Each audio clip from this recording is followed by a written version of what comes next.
Hey guys, Gray here, and I'm doing a reaction to the Sword of Omens and the Claw from Thundercats. It, weirdly enough, I found this at a toy convention.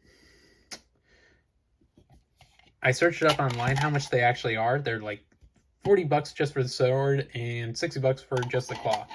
I know that sounds weird, but no one's selling them together because they cost a lot separately. But honestly, they're pretty cool. Not the coolest, but like for instance, the sword has major drawbacks. It doesn't actually open unless you do it yourself manually.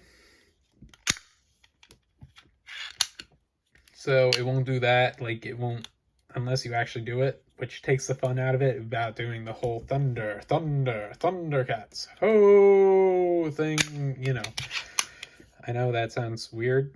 It is. Sorry about that. But there is an upside. The claw actually does do something other than it attaches your arm. It does have an attachment, but it doesn't fit me, so I'm sorry to say, so I can show you that.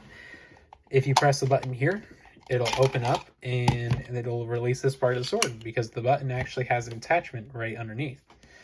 So, but the downside is the gears do get stuck, so you have to clean them every now and again. So, upside downside moment. Sorry if I don't have any background this time for it. I don't really have that much Thundercats memorabilia. I like the Thundercats, not the animated version, but I did like the Teen Titans Go version and the 80s version.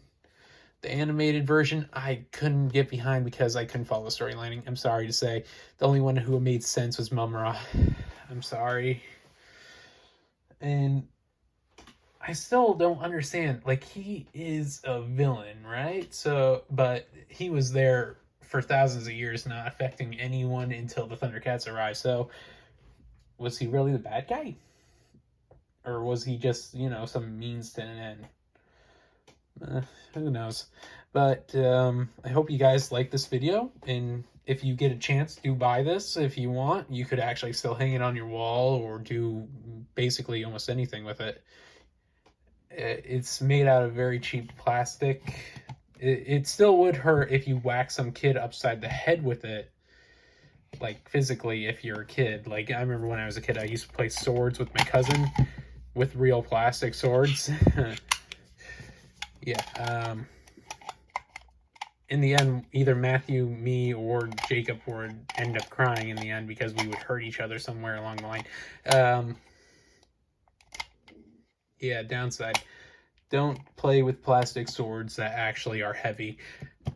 I'm glad that kids nowadays kind of play with Nerf a little bit, because this was from when I was in like middle school.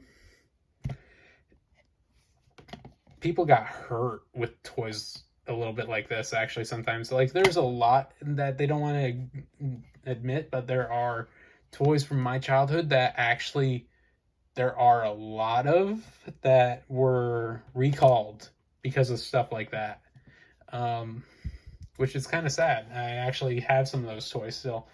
Like,